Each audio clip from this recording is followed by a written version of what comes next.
Well, hello everyone. Welcome po sa ikatlong araw ng ating daily devo for this week. And today, let's talk about another habit. At yan ay walang iba kundi yung sacred rhythms or paying attention to God on a regular basis. At ang scripture natin is Mark 1 verse 35. Ito po yung ginamit ko last Sunday, if you remember, doon sa sermon natin, your habits or your life, no? And so let's read that, Mark 1, verse 35. Very early in the morning, while it was still dark, Jesus got up, left the house, and went off to a solitary place where he prayed. So thanks be to God for His Word. At ang title po ng ating devotions today ay Creating Space to Pay Attention to God. So let's pray po. Manalangin tayo. Lord, once again, we come before you and we ask you, Lord, for your guidance dito sa aming pag-uusapan today in our devotional. Guide us, Panginoon, to see the truth, to see kung ano yung sinasabi mo sa amin, Panginoon, through your word. Help us to understand it and to apply it sa buhay namin, Panginoon, with devotion and surrender and obedience, O God. Thank you, Lord. It is in Jesus' name we pray. Amen and amen. So, basahin po natin yung explanation natin in our devotional. Even Jesus, in the midst of ministry demands, intentionally withdrew to be alone with the Father. Sacred rhythms, moments of silence, solitude, and prayer are not luxuries but necessities for a healthy spiritual life. Without them, our souls become hurried, anxious, and distracted. So mga kapatid, I'm trying to encourage each and every one of you na sa taon na ito, let's recenter our habits.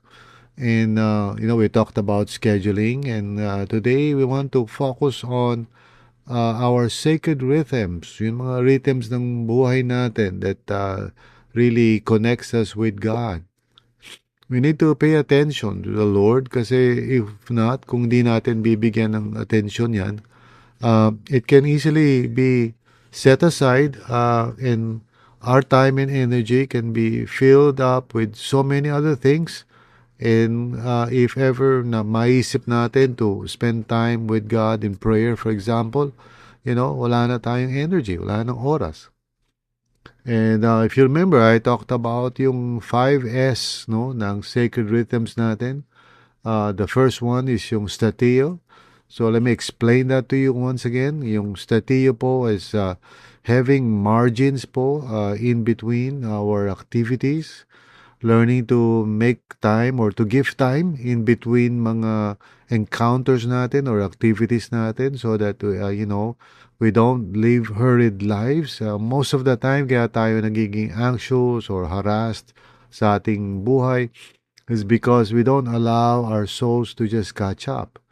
So, statio means kung meron akong kakausapin at this particular time, I take the time to prepare myself, to pray, to surrender to God kung ano man yung encounter na yun.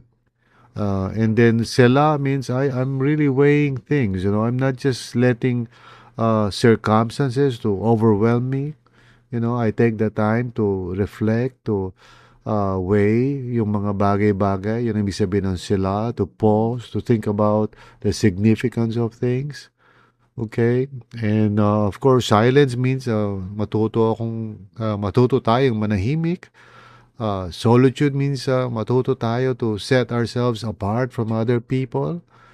And then of course, there's Sabbath, the need to make sure that we are resting before God. So most of the time, the reason why we are just simply reacting sa mga stress sa paligid natin is we do not posture ourselves to walk according to sacred rhythms or spiritual disciplines para hindi tayo na overtake o naisahan ng mga stressful things sa buhay, stressful people or whatever. Kailangan we must live contemplatively as well as actively sa araw-araw.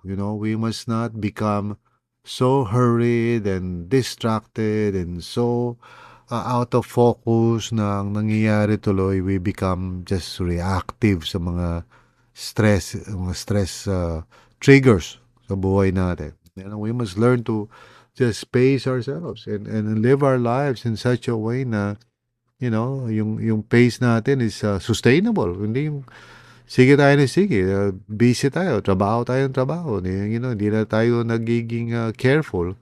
I always tell people na yung personal soul care is so vital. Ako sa sarili ko, I always remind myself, I cannot be effective as a pastor and as a teacher in seminary if I don't just pace myself, and I cannot be a good husband, a good father, a good anything. So, pag ako ay masyadong harassed, and hindi ko pinipace yung sarili ko. So, yun ibig sabihin ng sacred rhythms.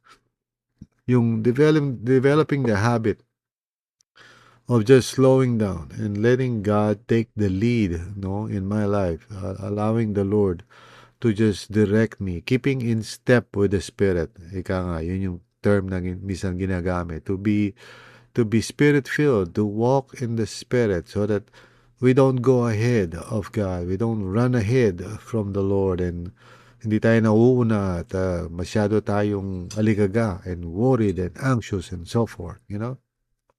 So, kailangan magkaroon tayo ng slowing down and sometimes even stopping kung kinakailangan. And actually, if we don't do this, even life itself will cause us to stop, through sickness or through some other means of helping us to slow down. Minsan, grace na lang ni Lord yun, Just kasi kung papatuloy tayo doon sa ganun direksyon, kung ano na mangyari sa buhay natin, So, as a personal reflection, here's the question, what currently fills the quiet spaces of your life? When was the last time you intentionally slowed down just to be with God?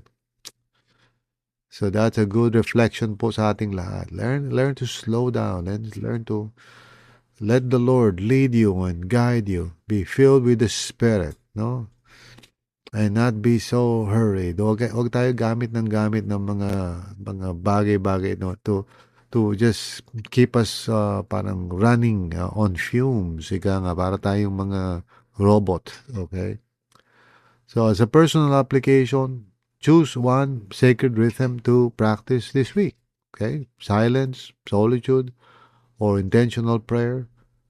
Protect that time and allow God to restore your soul in His presence. You should be able to say, it is well with my soul. At hindi yung parang, nako, pagod na pagod ako, or parang, grabe, stress na stress, and so forth. Yung mga expressions na ganon is really something to be concerned about. Kasi hindi naman tayo tinawag ni Lord para maging mga makina. We are human beings. We're not human doings. So let the Lord guide you and lead you. Amen? So that's our devotions for today. So tayo po ay manalangin. Lord, help us, O God, to slow down, to allow your Spirit to guide us and show us the way each day. Help us not to go ahead of you. Help us not to be so worried about things and worried about outcomes or controlling our lives. Help us to rest in your love and in your compassion for us, O Lord. This is our prayer. In Jesus' name. Amen and amen.